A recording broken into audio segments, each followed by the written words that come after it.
In other words, instead of turning on the radio and listening to the latest bad news, you simply turn on a musical drone, a tambura drone, for example, and sing Ah or sing Om. And this creates a completely different experience and a completely different expression of your life in that moment. And it changes everything. Namaste. You're listening to the Savannah Podcast. Join us on an exploration of Eastern spirituality, yoga philosophy, and conscious living for the new age. This podcast is a production of SavannahSpirit.com, where you can find a large selection of Om and yoga clothing, spiritual jewelry, and unique fair trade gifts from the Far East. Now here's your host, Ashton Sabo. Greetings, everyone. Welcome to the Savannah Podcast. We've got a great show in store for you today. We get to talk about one of my favorite topics and a practice that is slowly and progressively taking over and consuming my life in the best way possible. We're talking about mantra and chanting today. Our guest to come and talk to us about mantra is musician, teacher, and author of the recently released book, Music and Mantras, The Yoga of Mindful Singing for Health, Happiness, Peace, and Prosperity. Girish, welcome to the show. Thanks so much. Really glad to be here. We're really glad to have you. I actually saw you years ago, as I was mentioning and before we started recording, at a small yoga studio in North County, San Diego, living down there. They had just opened up, and you were down there playing a show, and that was the first I'd ever heard of you. And now I've been listening to your music ever since. So I appreciate your work, and was really excited when I saw that you had a new book out. Nice. Thanks. Yeah, I mean, this is what I do, and I'm so honored to be out there sharing it, kind of coast to coast. Yeah. So tell us a little bit about your background. I know your parents got you a drum set when you were young, I believe about 8 years old, and you've been doing music your whole life. You were into jazz music. What created the shift from jazz music to getting into more, perhaps what we could call sacred music, or just mantra and chanting in the whole yoga community? How did that take place? Well, I was following a thread that had appeared in the jazz world. And I get into this in the book, Music and Mantras, but the thread was this seemingly magical sort of connection, this sort of extrasensory, I guess would be the word for it, communication that was happening between the musicians on the bandstand. And if you know anything about jazz, you know that a lot of it is purely improvised. There's one small section of the song, whatever song the musicians might happen to be playing, that's sort of predisposed, the melody or what they call the head. But then from there, it's mostly improvisation over the chords that exist behind that melody. And this thing would happen in the jazz context where suddenly all the 3 or 4 musicians in the band would take this sort of quantum leap, this radical left turn into another sort of stylistic pathway that was not logical. There was no cue for it.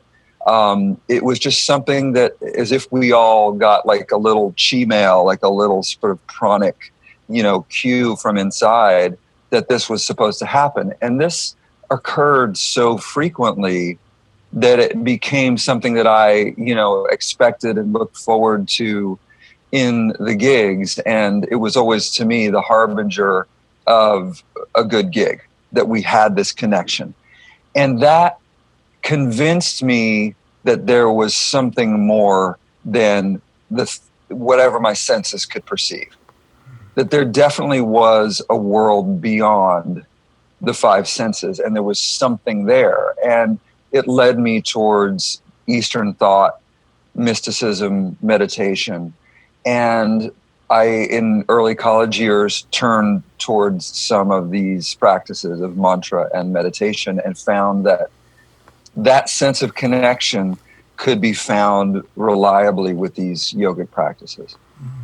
Awesome. I want to read a quote actually from the beginning of your book to let our listeners get a sense of your feelings around mantra, and perhaps we can kind of expand from there and dive into it a little bit more. But you say in your book, mantra chanting is a practice that allows anyone, including non-musicians, to experience the many life-enhancing benefits of singing. Mantra chanting is a way for us to feel connected with community, to feel a part of a vital, larger whole. It's a judgment-free space where we can come home to ourselves. Mantra chanting is a powerful tool for self-exploration, self-improvement, and conscious evolution.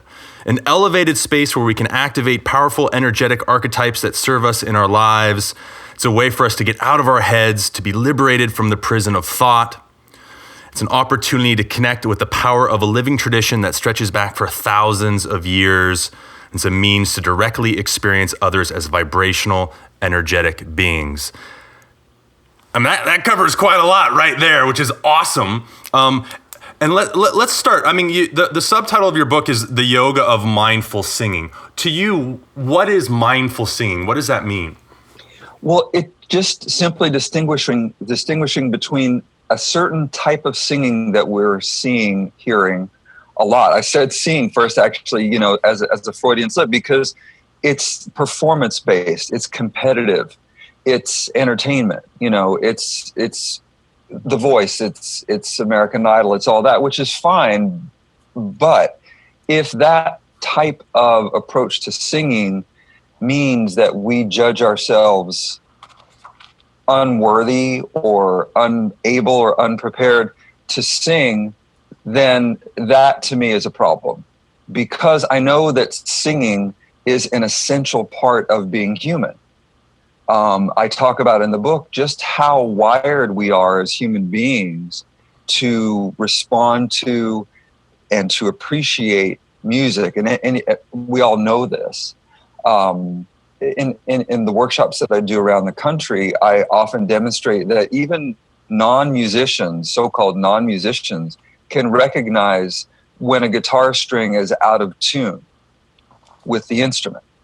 And that to me tells me that nature has deemed a musical sensitivity and awareness to be worthy of building that into our biology, and that it's important. There are a lot of reasons to explore about why that's the case, but it is the case. And so singing is something that we can give ourselves, a practice we can give ourselves to explore, to heal, to discover, to connect, all those things that you mentioned on that list there, in a judgment-free space. And this is where the mindful component comes in, because mindfulness is about simply being aware, being in a space of presence without judgment, without reactivity, without recoil, simply for the joy of it. And so singing in a mindful context means singing as if Simon Cowell is nowhere in the room, singing just simply because it feels good to sing, and we're not worried about how we sound. That old axiom about dance as if no one is watching. It's sing as if no one is listening. And in fact, scientifically, the research says so-called amateur singers actually derive even more positive benefits, and there are a lot of them, from singing than professional singers. So it doesn't matter how we think we sound or how anyone else thinks we sound, singing is profoundly good for us. Well, we live in a culture in the United States that people aren't really singing. All it takes is a little travel to other places in the world, and you realize that cultures everywhere else are singing together all the time. They're singing together on the street. They're singing in various community acts. Like, it doesn't really happen very much in the Western world. What do you say to the average Westerner who wants to start a mantra practice, who's interested in it? Maybe they're getting exposed to some stuff with yoga. Where do they start? How can they start to get involved with the practice? I think they start with giving themselves permission, with getting over this roadblock of, I'm not a singer. And when I travel around, one of the first questions I ask is, raise your hand if you sing. And in a group full of 50 people, 5 or 10 people will raise their hands. And then I'll say, okay, hold on. How many of you sing in your cars? How many of you sing in your showers? And every single person raises his or her hand. That tells me that we have a misconception about what singing should be. that somehow we think that singing should be this performance entertainment model. And so the first part of the journey, I think, is to just, with respect, put that aside and say, okay, how about another model in which I am a singer and you are a singer and we all are singers and we should be singing, and give ourselves permission to sing. And the second piece of it is relinquish the idea that we need to know something more, that we need to necessarily have perfect Sanskrit pronunciation or have some real understanding of the nuanced, translations of a bunch of different chants and mantras. You quote Janet Stone in your book too, and it was something that actually really connected with me as well, and it speaks to this. So I'd like to say it. She said, thinking that we have to have exactly the correct pronunciation of these mantras to be heard by God or the divine is like thinking that a baby must cry out in just the right way to be heard by its mother. The calling out alone is enough. And I just love that image, because it's like, look, I mean, you're calling out to something larger than yourself. There are very particular nuances of whether it's an or an doesn't matter in that context. I mean, it doesn't mean don't, go down that journey and find out what the correct pronunciation is, but really when you're singing it, who cares? Exactly. It's the heart. It's the heart and it's the intention. Those are the sort of secret sauce of this practice. And that is one of the essential things to recognize, because that way we've given ourselves permission, and we've also sort of allowed ourselves this open, expanded space where we're not relying on some expert authority or guide. We're simply trusting and inhabiting our own hearts and minds to direct the practice. And that's where it really comes to life. Well, it's interesting. I remember I spent a lot of time in India, and anywhere in the countryside you'll go, and there's ashrams around, and a lot of times they'll have loud speakers on playing their kirtan and their bhajans and stuff. And I mean, it's not, coming from the West, and oh yeah, this is music you're going to hear on the radio, and it's nice. It's some guy just ripping it out, and he's doing it with the most heart totally in the shredded. Yeah, absolutely.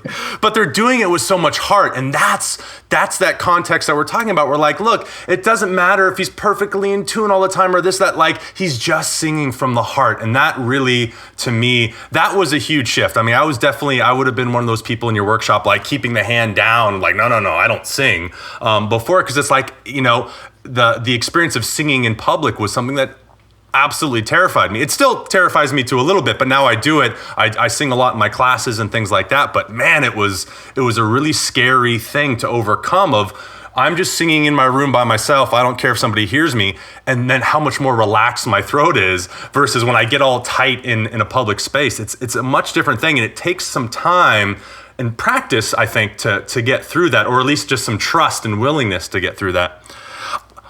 I do want to contrast this, though, because I love the idea of, look, it doesn't really matter if we're singing the things perfectly. It's really about the intention. But you talk about in your book this moment when you went to, it was your first year in college and you're studying music. And I don't know exactly how to pronounce your teacher's name, Monty Coulter, I believe it was. He went up to you apparently and he said, he's like, oh, do you think, practice makes perfect? And it's of course, because we all have that yeah, of course, practice makes perfect. And he kind of changes that and turns around and say no, practice doesn't make perfect. Perfect practice makes perfect. And I love that idea, and I agree with it completely. So how can we find the balance between those of not, being, I consider myself, I identify with being a perfectionist. So it's I want everything to be perfect. So I have to surrender to that other side of look, it's just the heart, it's just the intention. But I still really believe that there's some value there to say let's create the perfect practice. And how do we start that? Where do we go from there? Or can you expand on that? In the world of chanting, in the world of mantra, perfect practice is not found in perfect pronunciation. Mm-hmm. It's not found in a perfect understanding of the translation of a mantra. The perfection of mantra practice is in the heart.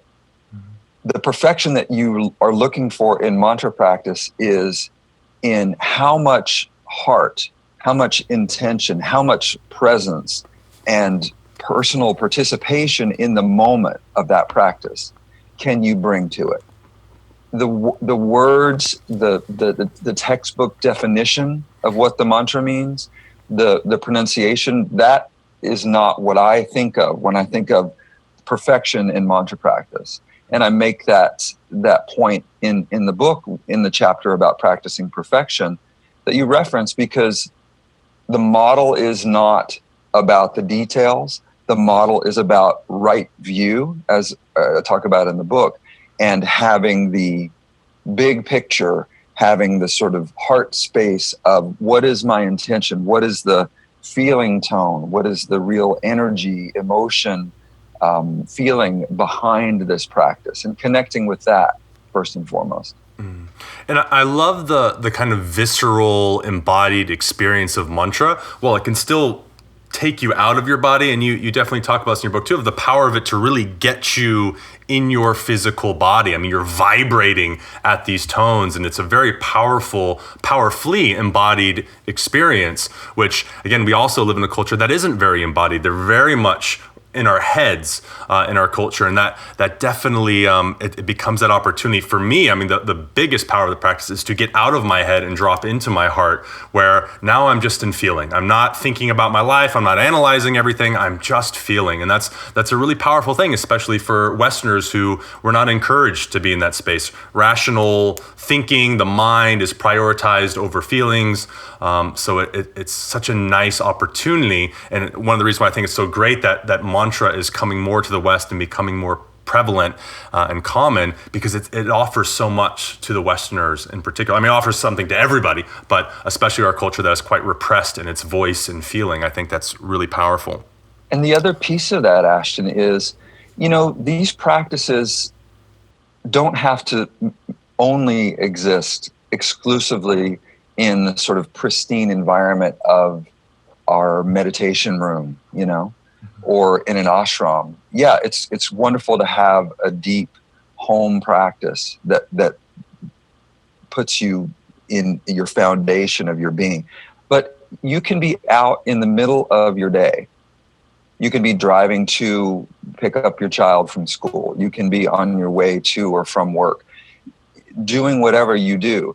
And you can choose in that moment to find an alternative mode of being. In other words, instead of turning on the radio and listening to the latest bad news, you simply turn on a musical drone, a tambura drone, for example, and sing Ah or sing Om or sing whatever chant you happen to be vibing with, and this creates a completely different experience and a completely different expression of your life in that moment, and it changes everything. And I do want to make a quick point in reference to your book, because one of the things that I thought was unique and actually really great and helpful, not only in your book are you talking about all these mantras and give examples of, but you have audio links to the recordings. And even more so, I thought was fascinating. You talk about a few of the apps. You just mentioned the drone apps and like the iTabla Pro, which was one of the things that my music teacher suggested that I try. And I'm like, oh, look, he's got this in the book, and he's even telling us how to use it a little bit. Like, this is awesome. So I thought it was very, very practical. Like, it has its kind of lofty ideas with it, but also has some really nice, like, oh, here's an app that you can use, which is very modern, which is like, that's awesome. And like you said, just having that drone in the background, whether it's for a meditation practice or just to tone to or sing to, like, it's so enriching, which I think is great. And you say something as well, and it ties into this perfectly. So at some point in the book, you're talking about how there's no separation anymore between the practice and the music. And to me, I think that's also very relevant in the sense of saying the same thing about our overall yoga practice and life. The idea is to move past the idea that what we're doing is practice, but rather this is it. This is performance might not be the right word, especially given the context of what you're saying earlier, but that idea that, like, hey, this is the show, life is the practice, not some isolated thing. I mean, you just mentioned again of like, well, mantra's great in the ashram and in the cave and all that, but can it be in your life? And that's that same thing. how important do you feel, or how beneficial do you really feel it is that to people to incorporate this stuff in their daily lives more?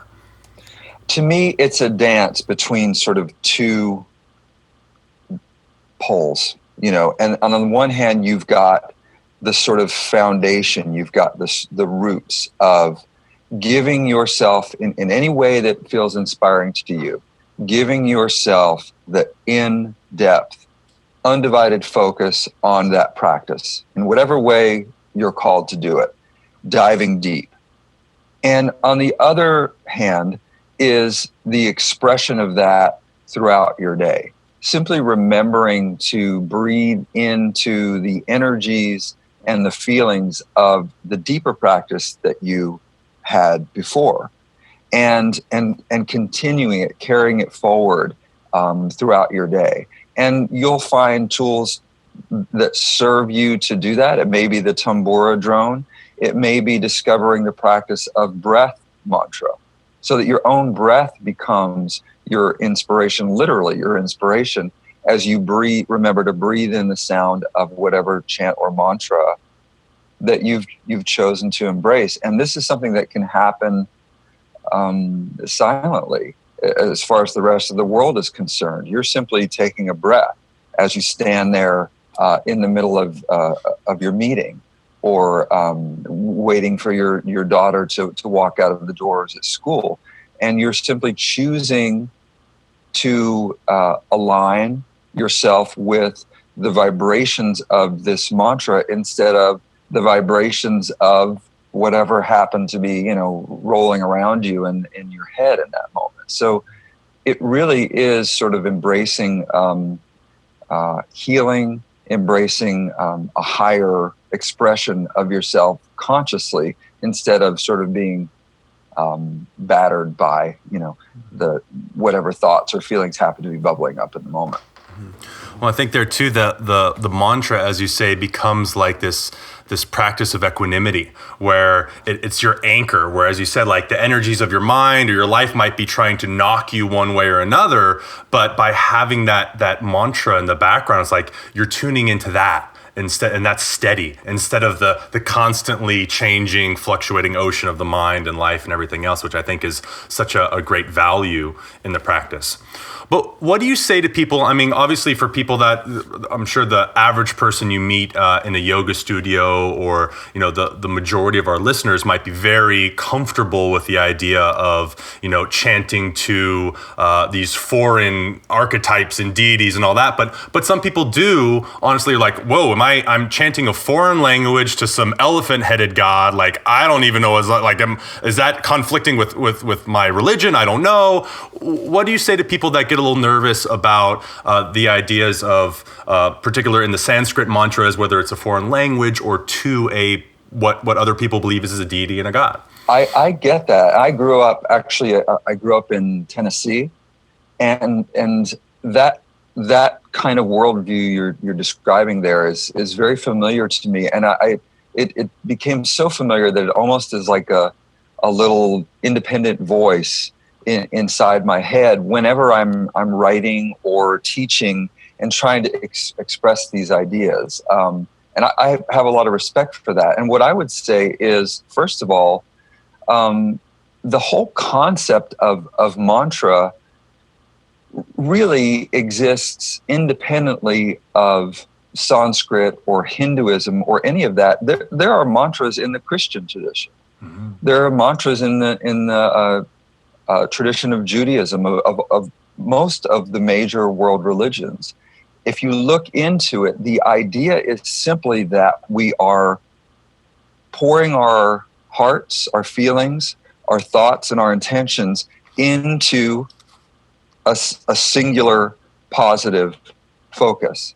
That essentially is what mantra is. It's the repetition of an intention and a feeling tone, And in the Hindu tradition, yes, they happen to be around these archetypes of the deities. But the interesting thing about that is those deities, although they sort of appear in the imagery and the garb of the Indian culture, if you look past their sort of Indianness, what you see is something really familiar. You start to see the basic human virtues that we're all familiar with.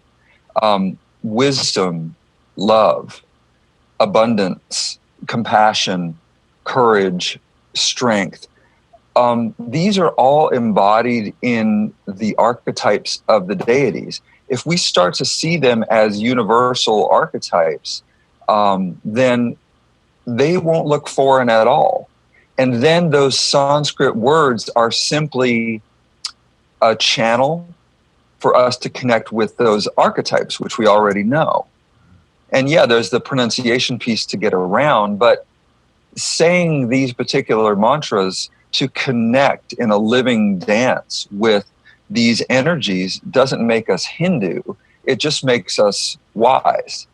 It just makes us consciously able to choose what we want to emphasize and cultivate in our lives and bring those forth. Absolutely. Well, and as you said so much about the archetypes, and while there are absolutely Hindus that believe like there's a blue dude with snakes on his arms sitting on the top of that mountain over there, just like there are Christians that believe that there was a specific dude who lived in a specific time who said these specific things, and that's all fine. But there's also within the mystical traditions of all of these traditions, you have that idea that like we are pointing to something.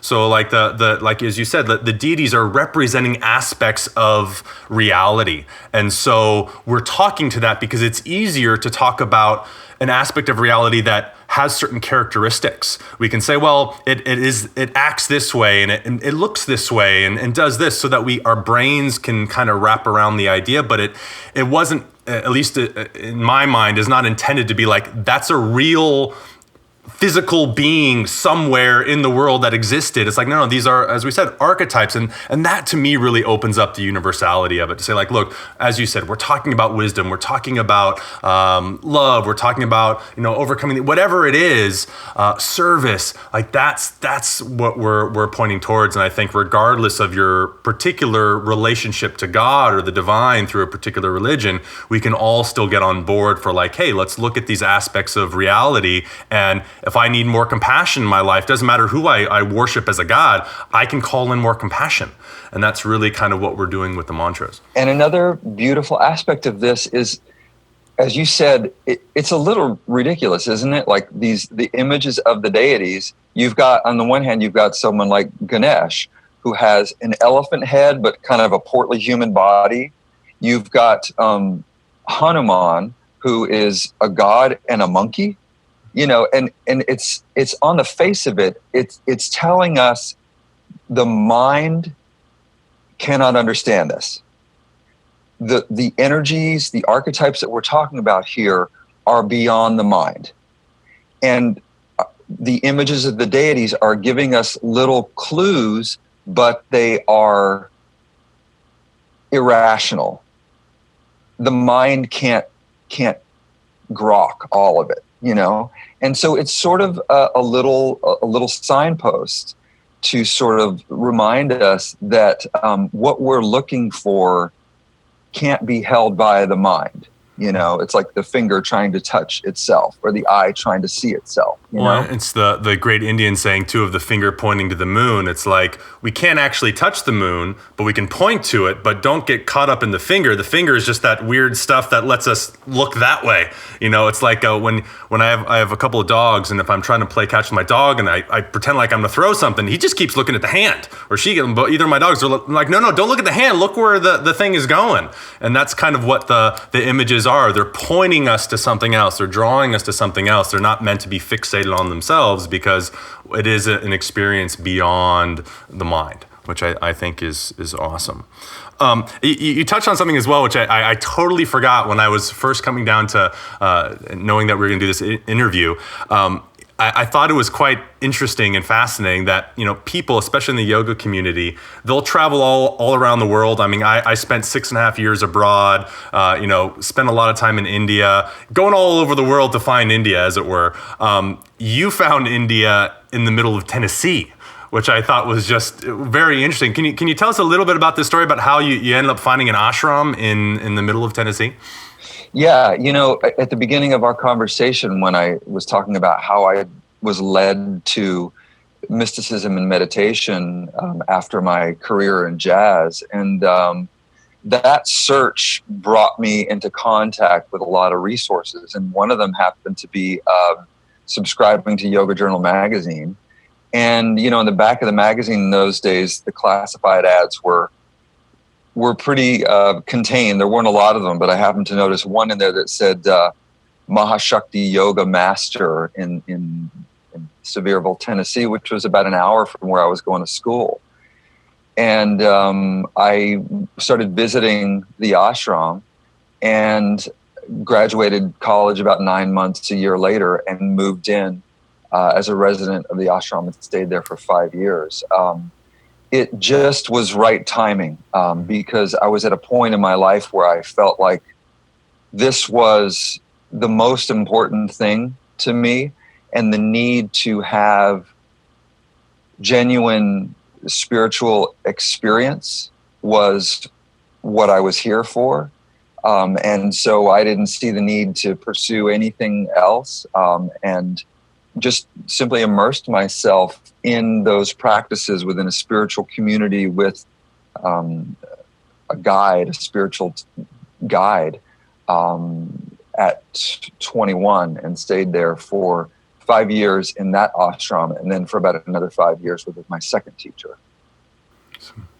Well, I just, when I was reading through that, I literally kind of laughed out loud at that section of just like, here he is in the middle of Tennessee, and he's finding this amazing teacher that, as you said, kind of helped to guide you where you were in your life at that time, which I thought was awesome.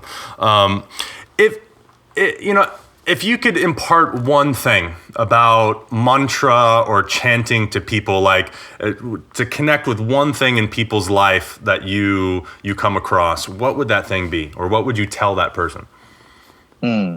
As a way of connecting with, what would be a way for the average person to have a connection with mantra practice? Mm-hmm. Well, to me, it gets back to that thing that we sort of started with. You are the expert. You are the authority.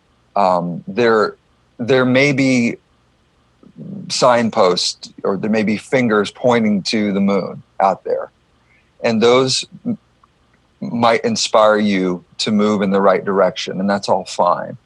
But ultimately, these practices exist and thrive in how we are bringing our own hearts and minds into them. So I would say that, just recognizing that opens the doors wide for people to have authentic experience, and to not sort of, if we sit around thinking that there's some outside authority that needs to give us permission or to purify us enough to jump into these practices, then we're just going to be waiting forever.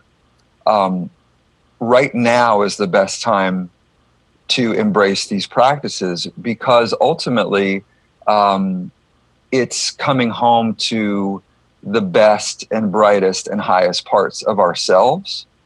And there's no need to wait for that. It's just simply recognizing that we can affirm and inhabit and experience those parts of ourselves right now by simply breathing into it, by simply opening our voices in a way that feels inspiring to us. And that's a beautiful thing. I agree completely. I think that vibration and sound is a human birthright, and something that, like, it's to me, I feel like it's a shame when people don't experience that, because it is such a powerful, amazing, transformative practice that, really, if everyone could start singing in their lives, I think the world would be quite a different place. So I really appreciate the work that you do, both in educating people about mantra, but also about sharing mantra. Where can people find out about you? You've got your website. I know you tour. Tell us a little bit about the best ways to connect with you and purchase your new book. Yeah. Well, the website is girishmusic.com, and it's GIRISH, girishmusic.com. And I travel all around the country and share music, do workshops, do live music and yoga events, live concerts. The book Music and Mantras is out on Enliven Books, a division of Simon & Schuster. It's available everywhere right now at your local booksellers and online at Amazon and Barnes & Noble and all that good stuff. And yeah, I likely am coming to a town near you sometime soon. I live in Northern California, but travel a lot on the East Coast and the Midwest and the Southwest, all around the country. So keep an eye on the tour schedule. You'll probably find me in your neighborhood before long. And you do have your tour schedule up on the website as well for listeners, so they can see that. Awesome. Well, really enjoyed speaking with you today, Girish. It's been really wonderful. I hope, and I'm sure that our listeners have learned a lot, and I hope they're inspired, if they don't already sing, to just, start walking around and singing. It's literally as simple as just making sounds like a child, like oohs and ahs and ees, and like getting that feeling in your body, I think is so great. And, hopefully maybe they can see you around sometime if you're playing a show and get into the music even more, because it is such a powerful practice. I hope that you can continue to get your message out there to people and that people hear it, because I want everybody to start singing. So it's great. Yeah. Thanks, Ashton. And what's great about the book is, like you were saying, there's this whole audio component. Yeah. So it's sort of like having a companion there with you to start to explore these practices. And the book sort of holds your hand through this process of discovering a way to sing where we're simply singing for the joy of it. This is that idea of mindful singing. It's just singing because it feels great. It feels so good because it's actually healing our bodies and minds. And the book refers to some of the research there. So it's a great companion with a lot of musical and audio support to kind of walk down that journey along with us. Yeah, and I think what's really nice about that too, for people that might not feel very musical, to have a book talking about music might seem a little disconnected. The fact that you've got so many of the audio with it, you've got the links each time, you go to the website, you download the song. I think that really helps, and especially for people that are less familiar with it, because now you're hearing how the pronunciation is, you're hearing the basic rhythm of the song or how it's going, and it gives you something to anchor into. So yeah, I think that's a really nice feature of the book that really makes it even that much more accessible. The book basically aims to prove that there's no such thing as a non-musician. Yeah, I love it. Well, all musical. And I think having read it, I would say that it accomplishes that. So awesome work. Thank you so much for the book. I hope our listeners go and buy the book, check it out, start singing more. It's great. Thank you so much, everyone, for listening. I hope you all have a very present moment. Namaste. Hey everybody, if you have a spare minute, please go over to iTunes, leave us a rating and a review. We really appreciate it. And if you're on Facebook, check out our new Facebook group. It's the same name as our blog, Savannah East. Thank you so much for listening. Namaste. You've been listening to the Savannah Podcast. To find out more about Savannah, go to savannahspirit.com or follow Savannah on Facebook at facebook.com/Savannah Spirit. For daily inspiration, check out our blog at savannaheast.com. Be sure to join us next week for a new episode. And thank you for listening to the Savannah Podcast.